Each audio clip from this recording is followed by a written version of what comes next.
أشهد أن لا إله إلا الله وحده لا شريك له وأشهد أن محمدا عبده ورسوله أما بعد. محترم حاضرین،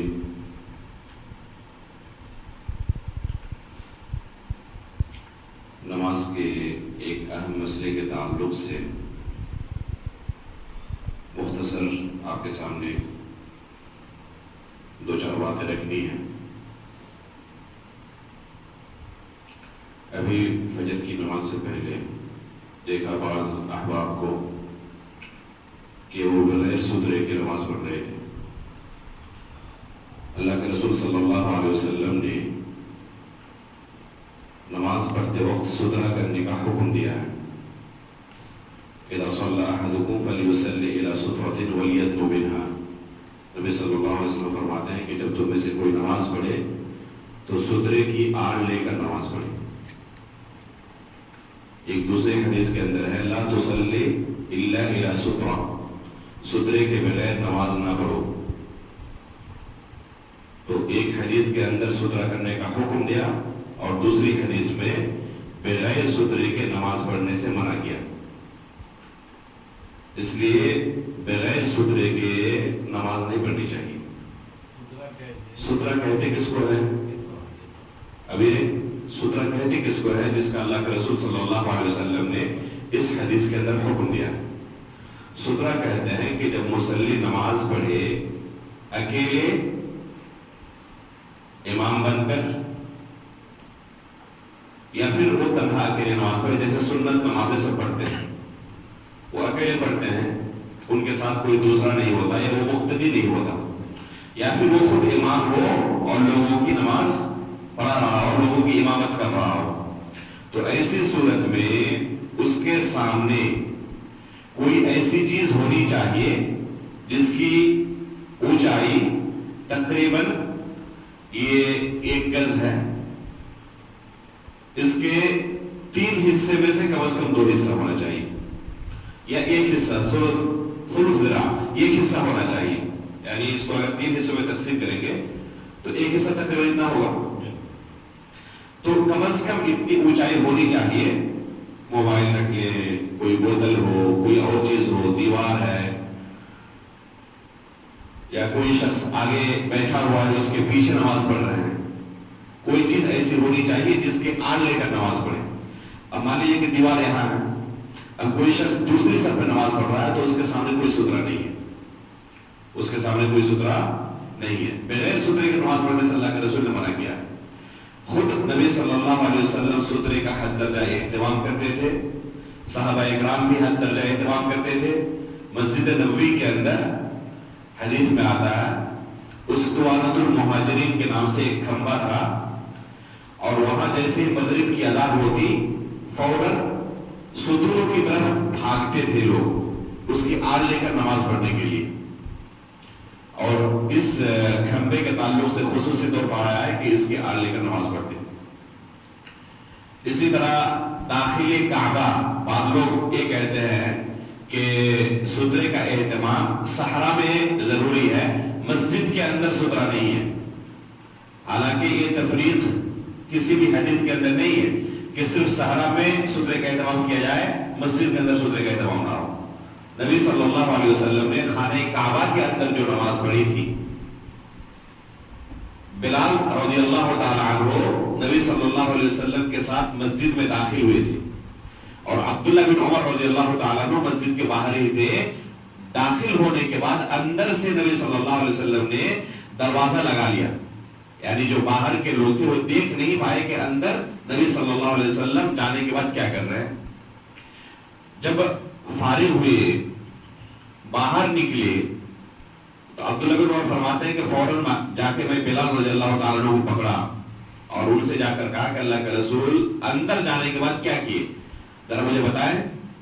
تو انہوں نے کہا کہ اللہ کے رسول جیسے مسجد کے اندر داخل ہوئے خانہ کعبہ کے اندر، تو چلتے رہے یہاں تک کہ دیوار کے درمیان اور آپ کے درمیان 3 گز کا جب فاصلہ رہ گیا تو وہاں پر آپ کھڑے ہوئے اور آپ نے 2 رکعتیں نماز ادا کی۔ تو یہ ہے سترے کی مسافت۔ اصل یہی ہے کہ سترے سے انسان کھڑا ہو، قریب تر، اتنا ہو سکے قریب سے قریب تر وہ کھڑا ہو، تاکہ اگر کوئی گزرنا چاہے تو اسے روک سکے۔ حدیث کے اندر اس کا حکم آیا ہے کہ اگر تمہارے سامنے سے کوئی گزرنا چاہے تو اسے روکو، اگر نہ روکے تو زبردستی روکو، نماز کے حالت میں ہی اسے گزرنا نہ دو اپنے سامنے سے، اس لیے روکنا ضروری ہے۔ اب اگر کوئی انسان گزرے تو آپ روک سکتے ہیں، اگر بغیر سترے کی بھی نماز پڑھ رہا ہو کوئی انسان اور اس کے سامنے سے کوئی گزرے تو روک سکتا ہے، ٹھیک ہے، لیکن حدیث کے اندر آیا ہے کہ اس کی نماز کو شیطان کاٹ دیتا ہے اگر وہ بغیر سترے کی نماز پڑھی، اور شیطان کو انسان دیکھ نہیں پاتا، کسی انسان کو گزرتے ہوئے وہ روک سکتا ہے، دیکھ رہا ہے اس کو، لیکن شیطان اگر گزرے اور اس کی نماز کو کاٹے تو دیکھ نہیں سکتا وہ، تو شیطان سے اپنی نماز کی حفاظت کا یہ شرعی طریقہ ہے کہ سترہ لے کر انسان نماز پڑھے، اب وہ گزر نہیں سکتا، اب وہ گزر نہیں سکتا، اس لیے کہ یہ شرعی طریقہ اس نے اختیار کیا ہوا ہے۔ بعض صحابہ کرام کے تعلق سے آتا ہے کہ اس قدر وہ سترے کا اہتمام کرتے کہ صحرا میں اگر ہوتے تو وہاں پر بھی سترا کرتے۔ بعض تابعین کے تعلق سے آیا ہے کہ صحرا میں ہوتے اور سترا کرنے کے لیے کچھ بھی نہیں ملتا انہیں، تو کیا کرتے، چھوٹے چھوٹے ڈھیلوں کو، پتھروں کو جمع کرتے، اور جمع کرنے کے بعد جب وہ کچھ اونچا ہو جاتا تو پھر اس کی آڑ لے کر نماز پڑھتے۔ بعض سلف کے تعلق سے آتا ہے کہ اپنے کسی ساتھی سے کہتے، کیا اپنی پیٹھ آپ مجھے کرائے پر دیں گے، مطلب کہ آپ میرے لیے تھوڑی دیر صبر کریں گے، میں آپ کے پیچھے نماز پڑھ لوں، آپ کو سترا بنا کر۔ نبی صلی اللہ علیہ وسلم جب باہر نکلتے سفر پر، یا جیسے عید کی نماز کے لیے نکلنا ہوتا مصلی جہاں پہ نماز پڑھتے عید کی، تو اپنے ساتھ نیزہ لے کر نکلتے یا کوئی لاٹھی لے کر نکلتے، اور پھر نماز پڑھتے وقت اسے اپنے سامنے کاٹ دیتے اور اس کی آڑ لے کر نماز پڑھتے۔ الغرض سترے کا اہتمام حتی نبی صلی اللہ علیہ وسلم نے کیا۔ اس کے حکم کے بارے میں علماء کے درمیان اختلاف ہے، بعض علماء کہتے ہیں واجب ہے، بعض کہتے ہیں مستحب ہے، چاہے آپ اسے واجب مانیں یا مستحب مانیں، دونوں صورتوں میں سترے کا اہتمام کرنا چاہیے۔ ایسا نہیں کہ مستحب ہو تو اس کا اہتمام نہیں کرنا چاہیے، مستحب پر عمل کرنا چاہیے۔ اس لیے یہی گزارش ہوگی کہ جب بھی نماز پڑھے، سنت نماز ہو، فرض نماز ہو، تنہا نماز پڑھ رہے ہوں، تو اس صورت میں سترے کے بغیر نماز نہ پڑھیں۔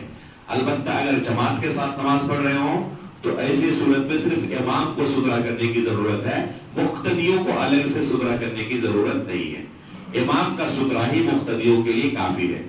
یہاں تک کہ امام نے اگر سترا کیا ہے، مثلا یہاں پہ اگر امام صاحب کھڑے ہو رہے ہیں تو ان کے سامنے سترا ہے، یہ دیوار سترا ہے، اب مقتدیوں کے لیے الگ سے سترا کرنے کی ضرورت نہیں ہے۔ یہاں تک کہ اگر مقتدیوں کے سامنے سے کوئی گزرنا چاہے تو کوئی حرج نہیں ہے، جائز ہے۔ مقتدیوں کے سامنے سے اگر کوئی گزرنا چاہے تو کوئی حرج نہیں ہے۔ عبداللہ بن عباس رضی اللہ تعالیٰ عنہ کی روایت صحیح بخاری کے اندر موجود ہے، مینا کے اندر نبی صلی اللہ علیہ وسلم نماز پڑھ رہے تھے اور آپ کے بھی صحابہ اکرام تھے، پوری صف قائم تھی، باجماعت نماز چل رہی تھی۔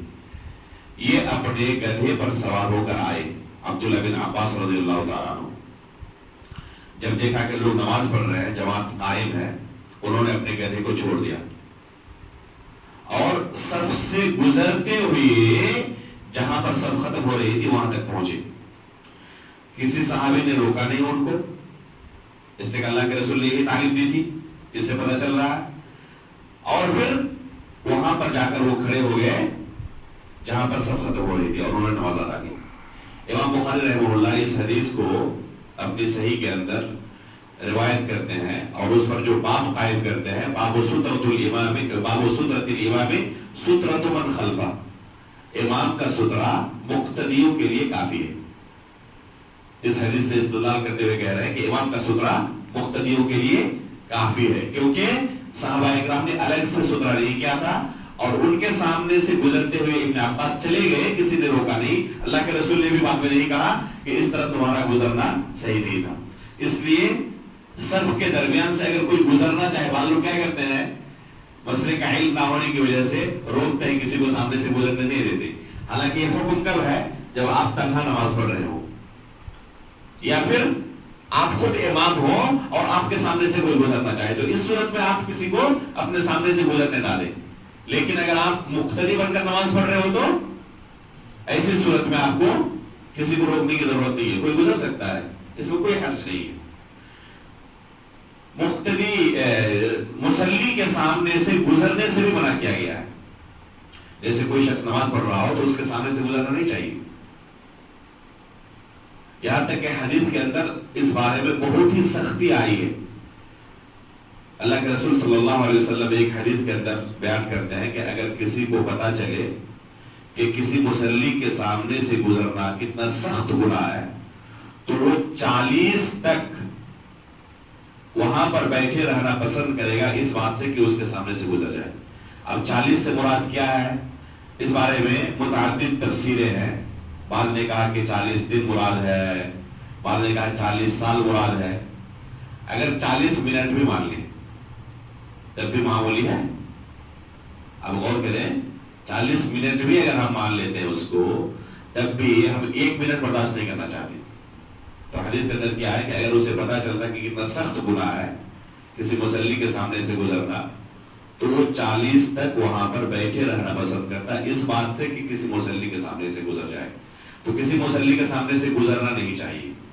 اولاً یہ اگر کوئی گزر جائے تو مصلی کو چاہیے کہ اس کو روکے، اپنے سامنے سے گزرنے نہ دے، لیکن اس سے پہلے اسے سترے کا اہتمام کرنا پڑے گا۔ اگر اس نے سترے کا اہتمام کیا ہی نہیں ہے تو پھر اس کے لیے روکنا ممکن نہیں ہے، اس لیے کہ کب تک روکے گا، وہ سامنے سے گزر سکتا ہے تو اس کی نماز خراب ہو جائے گی۔ البتہ اسے نماز دہرانے کی ضرورت نہیں ہے، لیکن کم از کم اس بارے میں یقطع صلاۃ المرء حدیث کے الفاظ ہے کہ اس کی نماز کو کاٹ دیتا ہے۔ اب اس کاٹ دینے سے مراد کیا ہے، اس کی نماز باطل ہو جاتی ہے یا اجر کم ہو جاتا ہے؟ دونوں صورتوں میں، چاہے اس کو باطل کہیں یا اجر کم ہونے کی بات کہیں، ہم کتنا خطرناک ہے معاملہ، غور کریں۔ انسان نماز کس لیے پڑھتا ہے؟ اجر کے لیے، نیکی کے لیے۔ کوئی کیا یہ پسند کرے گا کہ اس کی نیکی میں سے کچھ بھی حصہ کم ہو جائے؟ کہیں کوئی ڈیوٹی کر رہا ہو اور اس کی تنخواہ میں سے 1 دن کی تنخواہ کٹ جائے تو اسے کتنی تکلیف ہوتی ہے، اور محنت کر کے کوئی نماز پڑھے اور اسے مکمل اجر نہ ملے، اس کے اجر میں سے کچھ کٹ جائے تو کتنا بڑا خسارہ ہے۔ اس لیے شرعی طریقہ یہ ہے، اس کا اہتمام کرنا چاہیے۔ ایک مسئلہ کہ اگر پیچھے کوئی نماز پڑھ رہا ہو تو اس صورت میں کیا وہاں سے کوئی ضرورت کے وقت باہر نکل سکتا ہے؟ مثلا کوئی شخص نماز پڑھ رہا تھا، مثلا سنت نماز پڑھ رہا، اور اس کے پیچھے کوئی دوسرا شخص بعد میں آ کر نماز شروع کر دیا، اب اسے باہر نکلنے کی ضرورت ہے اور اس کے پیچھے ہی جسٹ کیا ہے، دوسرا شخص نماز پڑھ رہا ہے، تو ایسی صورت میں وہ نکل سکتا ہے، اگر ضرورت ہو تو نکل سکتا ہے، اس لیے کہ یہ گزرنا نہیں ہوا، کھسکنا ہوا۔ اسے گزرنا نہیں کہتے، اسے عبور نہیں کہتے، عربی میں عبور کہا جاتا ہے گزرنے کو، کسی کے سامنے سے پار ہونا، گزرنا، اور یہ کھسکنا ہے، انسلال کہتے ہیں عربی میں، اور انسلال کی گنجائش ہے، کھسکنے کی گنجائش ہے۔ البتہ افضل یہی ہے کہ وہ انتظار کرے، صبر کرے، کیونکہ اپنے بھائی کا سترہ وہ ختم کر رہا ہے، تو اس کے لیے تعاون ہوگا اپنے بھائی کی، کہ وہ اپنے بھائی کی مدد کر رہا ہے، اپنے بھائی کا تعاون کر رہا ہے، اور سترے کی حالت میں وہ اپنی نماز پوری کر رہا ہے۔ اگر یہ شخص گزر جائے، نکل جائے، انہوں نے شروع کیا تھا اپنی نماز سترے کے ساتھ، اب یہ شخص کیا ہوا، نکل گیا، صبر نہیں کیا، تو اس شخص کی نماز میں کوئی فرق نہیں آئے گا انشاءاللہ، کیونکہ شروعات انہوں نے کس چیز سے کی تھی، سترے کے ساتھ کی تھی۔ اب اس کے اپنے اختیار میں نہیں ہے کہ اس کو باقی رکھے، اس کے اختیار میں نہیں ہے، تو انشاءاللہ اس کے اجر میں کوئی کمی نہیں ہوگی، کیونکہ انہوں نے اپنی طرف سے شروعات کی تھی سترے کے ساتھ، تو کوئی حرج اب نہیں ہے۔ کسی خاتون کو سترہ بنا کر نماز پڑھنا صحیح نہیں ہے، کسی خاتون کو سترہ بنا کر نماز پڑھنا صحیح نہیں ہے۔ البتہ اگر چارپائی پر سوئی ہوئی ہو اور چارپائی کو آپ سترہ بنا کر نماز پڑھ رہے ہو تو کوئی حرج نہیں ہے۔ اب عائشہ رضی اللہ تعالیٰ عنہ کے تعلق سے آتا ہے کہ نبی صلی اللہ علیہ وسلم رات کو نماز پڑھتے اور میں چارپائی پر سوئی ہوئی ہوتی، روم اتنا تنگ تھا کہ سجدہ کرتے وقت اللہ کے رسول صلی اللہ علیہ وسلم مجھے پہلے اشارہ کرتے، میں اپنے پیر سمیٹ لیتی، پھر وہاں پر سجدہ کرتی۔ کوئی کہہ سکتا ہے کہ جب سجدہ کرنے کے لیے اللہ کے رسول جھکتے، اما عائشہ رضی اللہ تعالیٰ عنہ کو فوراً اپنے پیر سمیٹ لینے چاہیے، انتظار کیوں کرتی کہ اللہ کے رسول اشارہ کرے تب اپنے پیر سمیٹے؟ تو حدیث کے اندر لفظ ہے وَالْبُيُوتُ يَوْمَئِذٍ لَيْسَ فِيهَا مَصَابِيحُ، ان دنوں گھروں کے اندر چراغ نہیں ہوا کرتا تھا، چراغ جلانے کے لیے تیل کا انتظام نہیں تھا۔ اللہ اکبر، یہ رسول اللہ صلی اللہ علیہ وسلم کے گھر کا معاملہ ہے کہ گھر کے اندر چراغ کے لیے تیل نہ ہوتا، اس وجہ سے گھر اندھیرا رہتا، اور اندھیرے پن کی وجہ سے میں اندازہ نہیں لگا پاتی کہ اللہ کے رسول اب سجدے کے لیے آ رہے ہیں، یہاں تک کہ جب اشارہ کرتے تو میں اپنے پیر سمیٹ لیتی اور پھر اللہ کے رسول وہاں پر سجدہ کرتے۔